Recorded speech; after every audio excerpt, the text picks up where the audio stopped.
नमस्कार, the fourth column में आपका स्वागत है। R Stephen, bureau report, Chhattisgarh. ख्याति प्राप्त ज्योतिष डॉक्टर देवेंद्र सिंह छाबड़ा से मीडिया की खास बातचीत।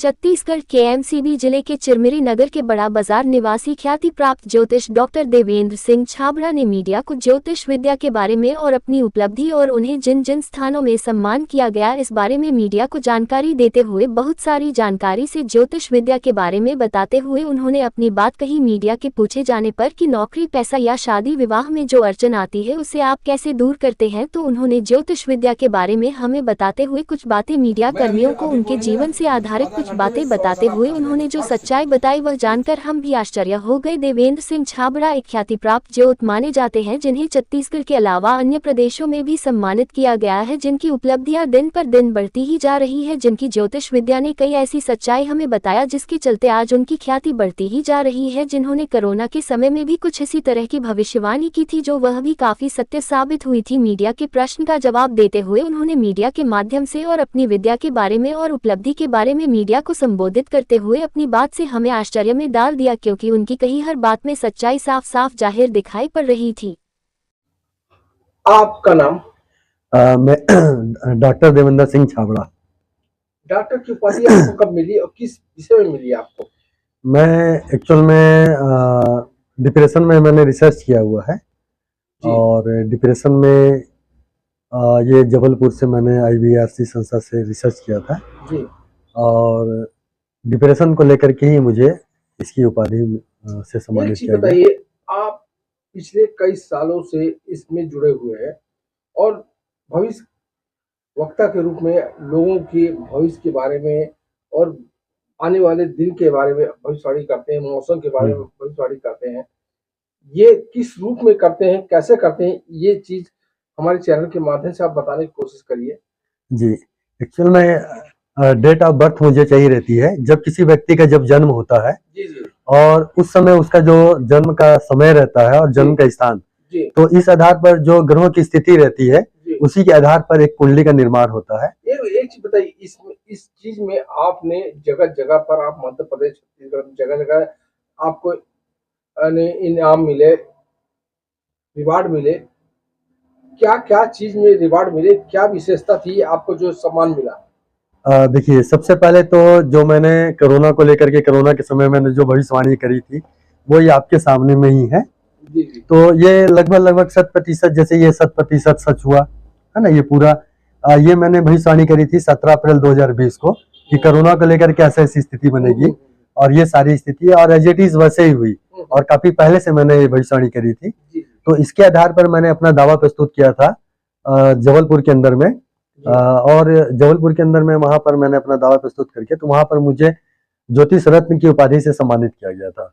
आज आपके सामने मैं बहुत सारा देख रहा हूँ, शील्ड का उपस्थित है, सामने रखे हुए हैं। ये कहाँ कहाँ सम्मानित हुए आप?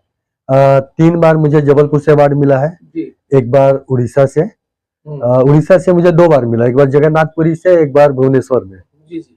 और ग्वालियर से भी मुझे मिला है। ग्वालियर में इंडिया टॉप 10 अवार्ड मुझे प्राप्त हुआ था, वो राष्ट्रीय स्तर का कार्यक्रम था। आपको छत्तीसगढ़ के आप निवासी होने के बावजूद छत्तीसगढ़ से आपको क्या रिवार्ड मिला?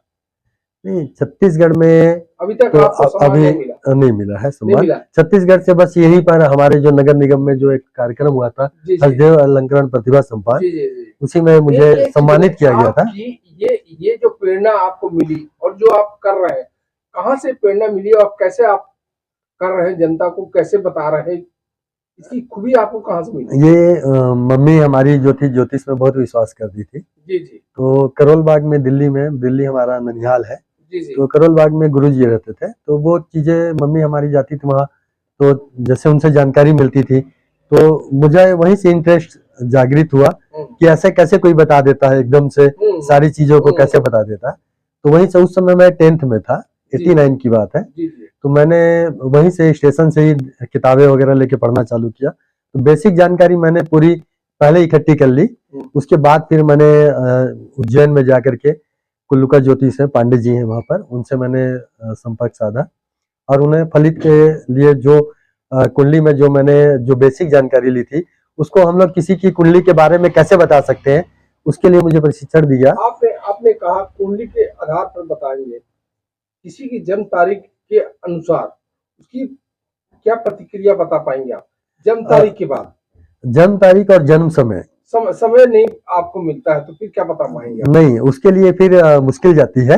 हाँ। समय जरूरी रहता है, क्योंकि क्या होता है, कभी कभी ऐसी भी स्थिति होती है कि आदमी का समय निश्चित नहीं होता है, सिर्फ तारीख निश्चित होती है, समय नहीं पता चलता है। लेकिन अगर पता चल गया तो उसकी स्थिति में कैसे आप कर पाएंगे और उसके कुंडली के बारे में कैसे बता पाएंगे? उसके ऊपर जो ग्रहण लगे हुए हैं, जो शादी ब्याह या कोई परेशानी, कोर्ट कचहरी, कैसे बता पाएंगे आप? नहीं, वो फिर मेरे अधिकार क्षेत्र से बाहर हो जाता है।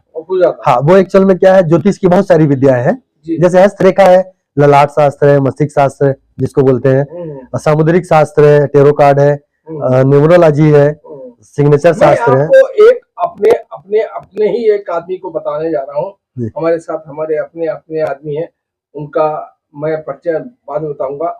उनकी जन्म तारीख क्या है और समय बताएंगे वही 1/9/1995। हाँ, तो ये मुझे कुंडली बनानी पड़ेगी। समय एक चीज बताइए जी, किसी के शादी संबंधी जो विवाद उत्पन्न हो रहे हैं उसको आप किस तरह से सर्च करेंगे, कैसे बताएंगे, क्या प्रॉब्लम है, कैसे आप सर्च करके बताएंगे? कुंडली का सप्तम भाव जो होता है वो उसके विवाह का होता है जी। तो विवाह मेरे पास मैं अपने साथी के साथ उनकी जन्म तारीख को आपको सेंड कर रहा हूं। आप बताइए कि उसके जीवन में क्या परेशानी हो रही है, क्यों उसका रिश्ता में क्या प्रॉब्लम हो रहा है? आपकी तारीख बताइए, जन्म तारीख बताइए। आप डेट ऑफ बर्थ बताएंगे मुझे? 1/9/1996। टाइमिंग क्या है आपकी? 7 के आसपास है। चिन्मरी जी जी। हाँ, देखिए आपकी कुंडली के अनुसार जो स्थिति मुझे दिखाई दे रही है, ये मीन लगने की कुंडली है, और मीन लगने की कुंडली के हिसाब से अभी आपकी जो दशा चल रही है सूर्य की महादशा और केतु का अंतर चल रहा है, ठीक है। तो केतु के अंतर में जो अभी आपका चल रहा है, ये आपके लिए बहुत ही कंफ्यूजन वाला दशा रहेगा। कोई भी चीज आपके मन के मुताबिक नहीं हो पाएगी, कुछ चीजें आपकी किस्मत से छूट सकती है, ये आपको ध्यान देने की जरूरत पड़ेगी। और आपने बोला ध्यान देने की जरूरत पड़ेगी, कौन सा ध्यान देना है? यही ध्यान देना है कि हम लोगों को कोई एक्स्ट्रा ओवर किसी भी प्रकार का उन चीजों को नहीं करना है। जैसे मैंने अभी आपको बता दिया कि आपको मन के मुताबिक कोई काम नहीं हो पाएगा, तो अभी आपको इसमें हड़बड़ाहट नहीं लानी है, क्योंकि ये समस्या कब तक ये जो समय जो दिखाई दे रहा है ये अभी जनवरी तक रहेगा। सितंबर से चालू हुआ है और जनवरी के बाद ये स्थिति नॉर्मल हो जाएगी कि नहीं? देखिए, जनवरी के बाद से यह दशा चेंज होगी। सूर्य में केतु के बाद शुक्र का अंतर चालू हो जाएगा, और जो कि पूरे 1 साल तक रहेगा, जनवरी 2026 तक। तो इस दशा में पैसे को लेकर के विवाद हो जाना, परिवार में विवाद हो जाना, दोस्तों के साथ विवाद हो जाना, और कहीं ना कहीं पैसे को लेकर की स्थिति विकराल रूप ले सकती है, परेशानी संकट खड़ा हो जाएगा। ये चीजों को ये ऐसी स्थिति बनती हुई दिखती है मुझे। एक चीज बताइए, इनका रिश्ते में जो विवाद उत्पन्न हो रहा है, इसमें रुकावट जो आ रही है वो कैसे दूर करेंगे? देखिए, शास्त्र कहता है कि हमारे पास जिस ग्रह से संबंधित प्रॉब्लम है, सबसे पहले तो आप उस ग्रह को निवेदन करिए, विनय करिए, आग्रह करिए। तो उनसे संबंधित बहुत सारे उपाय होते हैं, उनका जप किया जाता है, उनका तप किया जाता है, अनुष्ठान किया जाता है। तो इनमें से आप किसी भी प्रकार कर सकते हैं। और जो ग्रह उनके साथ जो पापी ग्रह बैठा हुआ रहता है, उनका दान करना उचित रहेगा। उनका दान करने से भी समस्याओं का निदान होगा। बहुत बहुत धन्यवाद, आपने हमको समय दिया। हम अपने चैनल के माध्यम से आपसे अपेक्षा करेंगे कि अगर आपने हमें इतना समय दिया, हमारे चैनल को महत्व दिया, बहुत बहुत धन्यवाद।